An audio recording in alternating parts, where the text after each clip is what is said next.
The discussion forum is a central part of most online courses. In my courses, I encourage students to use the forum as a space to continue to unpack and explore texts. Students can take liberty to do that in very creative and bold ways, since it's a very low stakes deliverable. The forum is also a wonderful place to build community and also to practice the moves of academic writing, especially countering and forwarding ideas.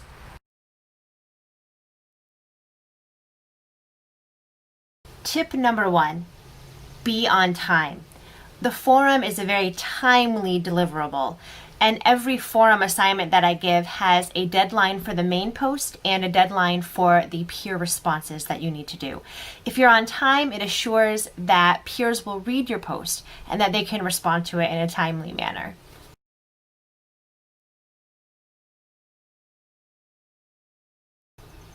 Tip number 2, decide how you'd like to use the prompt, or even if you want to use the prompt.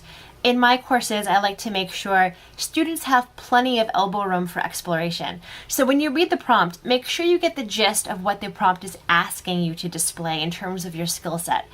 Where you go with the prompt is really up to you.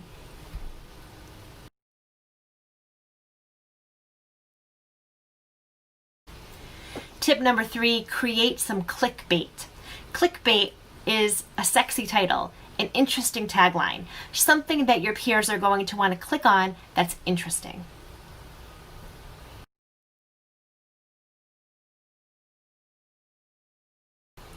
Tip number 4, build community. When you respond to a peer's post, it's a great idea to refer to that peer by his or her or their first name. Also, if other peers have responded in that thread, you might just build on what some of your other peers have said by using their names. That's a great way to build some community.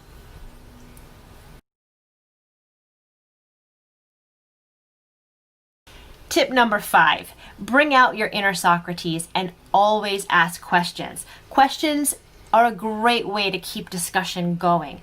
Just like in a face-to-face discussion, when you ask questions, you're showing interest in people's ways of thinking and in the people themselves. So pose some questions, and that will most definitely keep the discussion moving forward.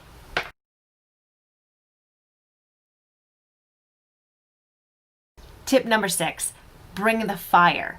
While it's very, very important that students always maintain a respectful tone and attitude toward their peers, it's equally important, I think, that students bring their true belief systems and their true values to a discussion.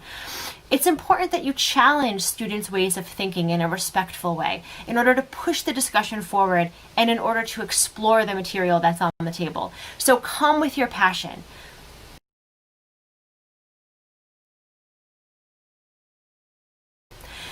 And finally, tip number 7 is to format for success. Keep in mind that in the forums, the deliverable is very low stakes compared to, say, a formal essay, right?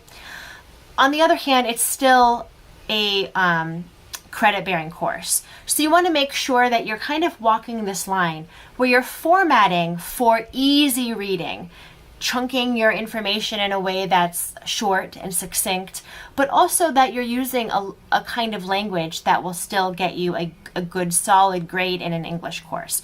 So when it comes to writing a discussion forum post, be aware that it is different than writing an essay. You don't need a heading, you don't need fully developed paragraphs. You can bring in multimedia such as videos. You can even make your entire post a video. But you want to make sure that you adhere to meeting the outcomes that are expressed in the rubric and in the prompt.